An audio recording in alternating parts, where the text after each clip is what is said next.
Right. இன்றைய நாள்ல இது எல்லாத்தையும் தாண்டி பல செய்திகள் இருக்கு.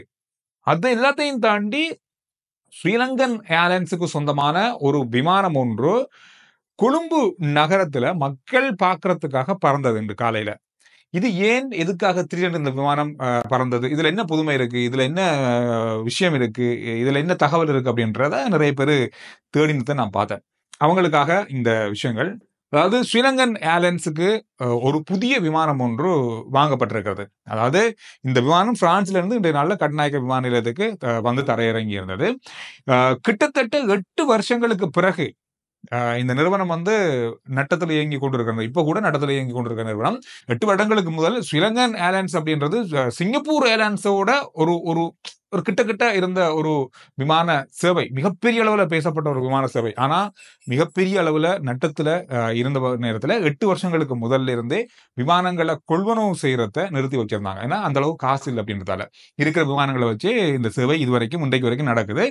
இப்ப ஒரு புதிய விமானத்தை வாங்கியிருக்காங்க. இது ஒரு பெரிய ரக விமானம் உண்டு.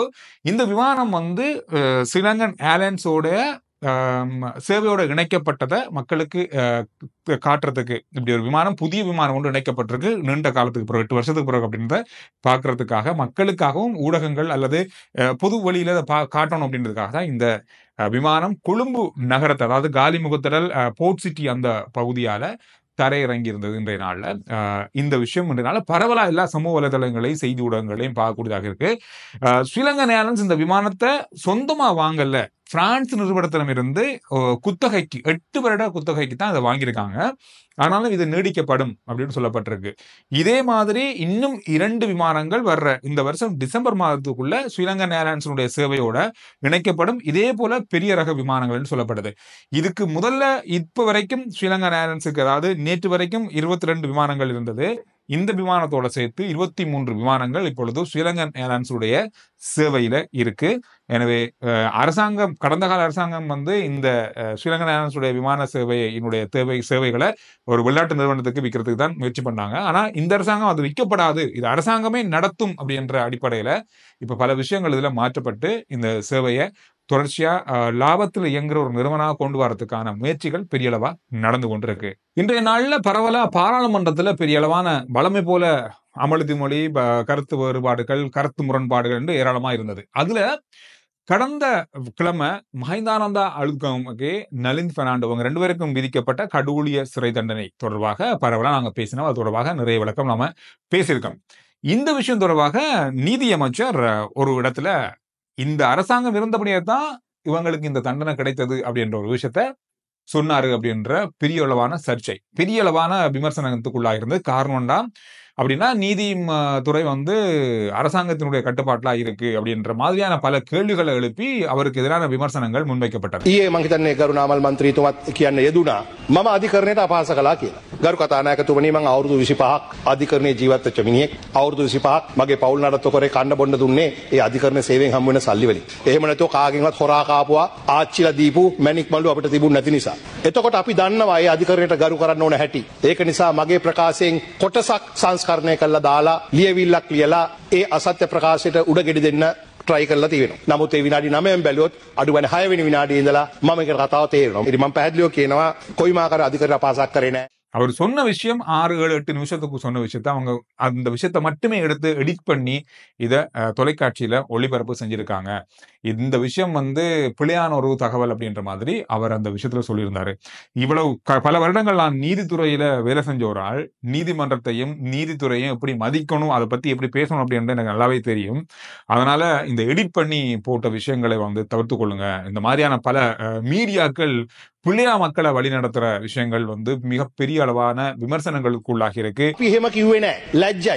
මෙහෙමද මාධ්‍ය භාවිතාව. මතක තියාගන්න අපි විපක්ෂයේ ඉන්නකොට දැන් වර්තමානයේ ආණ්ඩුවක් වලයා ඉන්නකොට භාෂණ නිදහසට අපි ගරු කළා. අපි නිහඬව මිනිසුන්ට අපි විවේචනය කරන අවස්ථාව ලබා දුන්නා. හැබැයි අපේ තියෙන නිහතමානීත්වය කවුරුන් හෝ නිවටකමක් ලෙස කල්පනා කරලා අපිත් එක්ක කටයුතු කරන්න එනවා නම් ඒවාට පිළිතුරුත් ඉතාම ඉක්මනින් නීතිය හරහාම දෙන්න අපි සූදානම් බවත් මෙතන කිව යුතුයි. இது ஒரு முக்கியமான விஷயமா இன்றைய நாள் அவருடைய கருத்துல இருந்தது. அது மட்டும் இல்லாம அந்த மீடியா வந்து பொதுவா அரசாங்கத்துக்கு எதிரான கருத்துக்களையே தொடர்ச்சியாக முன்வைக்கிறாங்க. தன்னுடைய தம்பியை விடுதலை செய்யறதுக்கான முயற்சியாக இது இருந்தாலும் அவர் விடுதலை விடுதலை செய்யப்பட மாட்டாரு, ஜனாதிபதி மன்னிப்பு அவருக்கு வழங்கப்படவும் மாட்டாது அப்படின்ற மாதிரியான கருத்துக்களையும் இன்றைய நாள்ல அவர் வெளிப்படுத்தியிருந்தாரு. ඔහොම නෙමේ කොහොම කිව්වත් මල්ලිට ජනාධිපති සභාව හම්බ වෙන්නේ නැහැ. எதிர்க்கட்சி பாராளுமன்ற உறுப்பினர் கடந்த காலங்கள்ல சிறைச்சாலையில் இருந்தவர், குறிப்பா விளக்கமறியலில் இருந்தவர் சாமர சம்பத். இவருடைய கருத்துக்கள் அரசாங்கத்துக்கு எதிரான விமர்சனங்கள் என்று ஏராளமாக இருக்கும். இவரும் இந்த விஷயத்தை இன்றைய நாள்ல சொல்லியிருந்தாரு. நீங்க நீதித்துறைய இந்த அரசாங்கம் இருந்தபடியா தான் செஞ்சீங்க அப்படின்ற ஒரு விஷயத்த நீங்க தெளிவுபடுத்தபடியா நீதித்துறையை நீங்க அவமதிச்சிருக்கீங்க. எப்பாவது ஒரு காலத்துல நீங்க ஜெயில் ஆடை அணிவதற்கு தயாராக இருந்துங்க இந்த விஷயத்துக்காகவே. ஜம்பர் அந்தனோமாய் எஸ்பி திசாநாயක ජම්පර් ගැහුවා, රංජන් රාමනායක ජම්පර් ගැහුවා, උසාවියට විරුද්ධව කතා කළා. ඔයාට කවදා හරි දවසක ඔය ටීවී එකේ තියෙන රෙකෝඩ් අරන් ඔයාට ජම්පර් අන්දන එක අන්දනෝමයි. ඕගොල්ලොන්ට අන්දන එක අන්දන කවදා හරි දවසක අන්දනවා අපි. இந்த நீங்க சொன்ன விஷயங்கள் எல்லாமே தொலைக்காட்சியில ஒளிபரப்பு செய்யப்பட்டது. அது வீடியோக்களாக எங்கேயுமே இருக்கும். இதை வைத்துக்கொண்டு உங்களுக்கு எதிரான சட்ட நடவடிக்கை எடுக்க முடியும். நீங்க நீதிமன்றத்தை எதிர்த்து பேசியிருக்கீங்க அல்லது நீதிமன்றத்தை நீங்க அவமதிச்சிருக்கீங்க. கடந்த காலங்களில் பல அமைச்சர்கள், பாராளுமன்ற உறுப்பினர்கள் நீதிமன்றத்தை அவமதித்த குற்றத்துக்காக ஜெயில் ஆடை அணிந்து ஜெயிலுக்குள்ள இருந்தவங்க. எனவே அதே மாதிரியான ஒரு விஷயம் உங்களுக்கு நடக்கும் அப்படின்ற மாதிரியும் වසන්ත සමරසිංහ තමයි වැඩියෙන්ම මේ බඩු වලට වැඩියෙන්ම සම්බන්ධ මිනිස්සයා. අර ටයර් කම්පැනි මිනිස්සු එළියට බැලලා කිව්වේ ඩීල් වසන්ත කියලා. වැඩියෙන්ම ඊළඟ පරිප්පු කණ්ඩ බලාගෙන ඉන්නවා. காரசாரமா இந்த விஷயம் இன்றைய நாள்ல பேசப்பட்ட ஒரு விஷயமாக மாறி இருந்தது. புதிதாக கட்டுநாயக்க விமான நிலையத்திலிருந்து இப்பொழுது கோட்டை வரைக்கும், அதாவது புறக்கோட்டை வரைக்கும் ஒரு புதிய பஸ் சேவை ஒன்று, அதாவது ஏசி பஸ் சேவை ஒன்றை ஆரம்பிச்சிருக்காங்க. இது 24 மணி நேர பஸ் சேவையா இருக்க போகுது. கொழும்பு புறக்கோட்டையிலிருந்து கட்டுநாயக்க ஏறுதளம் இறங்குதளம் இதுக்கு பக்கத்துல, அதாவது விமான நிலையத்துக்கு பக்கத்திலே நீங்க பஸ்ல இறங்கி நேரா விமான நிலையத்துக்கு போற மாதிரியும், விமான நிலையத்திலிருந்து பஸ்ல ஏறக்கூடிய மாதிரியான அளவிலையும் தான் இந்த சேவை ஈடுபடுத்தப்பட போகுது. இது ஹைவே மூலமா, அதாவது கட்நாயக்க ஹைவே மூலமா தான் இந்த பேருந்து சேவை இருக்க போகுது. இந்த பேருந்து சேவை 24 மணித்தியாலமும் சேவையில் இருக்க போகுது. கட்நாயக்கால இருந்து புறக்கோட்டைக்கும், புறக்கோட்டையில இருந்து கட்நாயக்காவுக்கும் ஏர்போர்ட் வரைக்குமான சேவையா இருக்கு. தனி ஏர்போர்ட்டுக்கான சேவையாகவே இது இருக்க போகுது. இதை நீங்க வெளிநாடு போறவங்க அல்லது வெளிநாட்டுல இருந்து வரவங்க பயன்படுத்திக் கொள்ளுங்க. இது ஒரு முக்கியமான விஷயம். அதாவது ஒரு போக்குவரத்து சேவை அப்படின்றது, நம்மளுடைய பொது போக்குவரத்துன்றது நம்முடைய நாட்டில் பெரிய அளவு குறைபாடு தான். அதெல்லாம் நிவர்த்தி செய்யற மாதிரியான விஷயங்கள் இப்பொழுது நடக்க ஆரம்பிச்சிருக்கு. அதுல ஒரு மிக முக்கியமான விஷயமாக இது பார்க்கப்படுது. கைத்தொழில் அமைச்சர் சுனில் ஹந்தனத்தி அவர்கள் இன்றைய நாள்ல ஒரு காரசாரமான உரையை பாராளுமன்றத்தில் நிகழ்ச்சி இருந்தார்.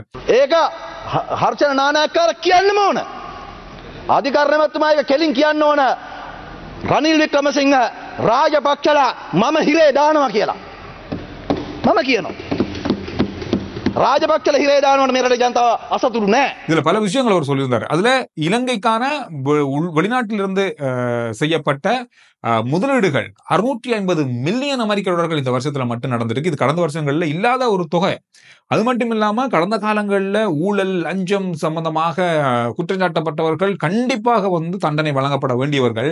அதுலயும் குறிப்பா முன்னாள் ஜனாதிபதி ரணில் விக்ரமசிங்கே, அதோட முன்னாள் ஜனாதிபதிகளான ராஜபக்ஷக்கள், இந்த மாதிரியானவங்க கட்டாயம் தண்டனைக்குட்படுத்தப்பட்டு ஜெயிலுக்கு போக வேண்டியவங்க அப்படின்றத நீதியமைச்சர் சொல்லணும். நான் ஒரு நீதியமைச்சரா இதை நான் செய்து காட்டுவாங்களெல்லாம் ஜெயிலுக்கு அனுப்பி காட்டுவேன் அப்படின்றத அவர் சொல்லணும் அப்படின்றத நான் சொல்றேன் அப்படின்ற மாதிரி பல காரசாரமான பல விஷயங்களை இன்றைய நாள்ல அவருடைய உரையிலையும் பார்க்கக்கூடியதாக இருந்தது. எனவே இந்த விஷயங்கள் தான் இன்றைய நாள்ல பார்க்கப்பட்ட பல முக்கியமான செய்திகளாக இருந்தது. R G Chandru report YouTube channel, Facebook page, WhatsApp channel, எல்லாத்தையும் போல பண்ணுங்க.